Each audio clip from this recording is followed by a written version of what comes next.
Good morning, and welcome back to Daily Dhamma, a letter to our children.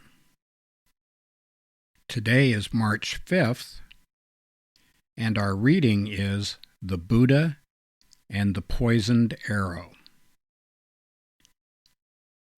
One day, the Buddha was with a group of disciples who were pestering him with questions. Malankaputta demanded, "Is the world eternal or not eternal? Answer me, or I will leave the Sangha." Note, the Sangha is the community of monks. Huh, grunted the Buddha. We paraphrase. Malankaputta, did I ever lead you to believe questions like this were worth asking? No, sir, you did not. Well then, perhaps you'd be happier elsewhere. You're like the man who was shot with a poisoned arrow. His friends rushed to his side with a doctor, but before the doctor could act, the man stopped him, asking, "Who shot me with this arrow? Was it a man or a woman? Was the archer tall or short? And what about the arrow? Of what wood is it made? What bird's feather is on the shaft? Where did the poison come from?" The man went on, refusing to accept help until he got answers to his questions. At last, the man died. The Buddha said, "Instead of wasting time on idle metaphysical speculation, please get with the program or hit the road. The choice is yours."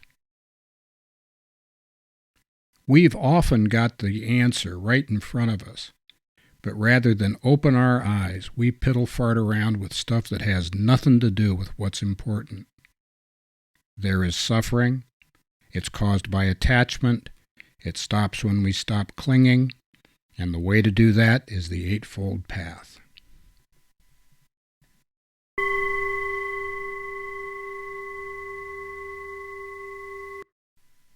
We've mentioned Malankaputta before, and we will mention him again quite a bit, especially in the month of March. We use him as a foil. He was probably a good guy, but somebody's got to do it. And he did have a certain reputation within the Sangha for being didactic and arguing with the Buddha and other members of the community. So in that sense, he's an awful lot like we are. That's probably why we pick on him. Anyway, this story underscores the importance of checking our intention. What do we intend? Do we intend to demonstrate how smart we are to other people, or do we intend to get with the program and get calm and have a decent life? It's very useful for us to ask ourselves what we're trying to do here. It's like meditation. We meditate because that's what the Buddha said, but as our powers of endurance increase, the quality of contemplation and discernment improve. Reliable mindfulness stays with us throughout the day. Our actions become habits, and habits form character.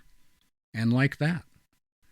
So we can either sit around and engage in the debating club, or we can practice our practice.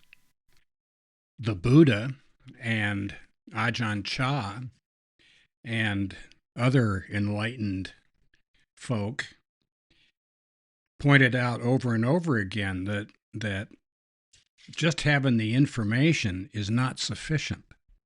There's not going to be an essay test on this. If there is, and you've studied and you've crammed all this vocabulary and you got it all set up, boy, won't you be the best boy. That'll be great, huh? But it's not an essay test.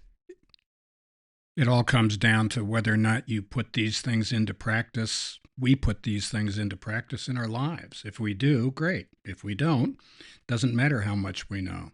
There you go. So happy trails to you until we meet again.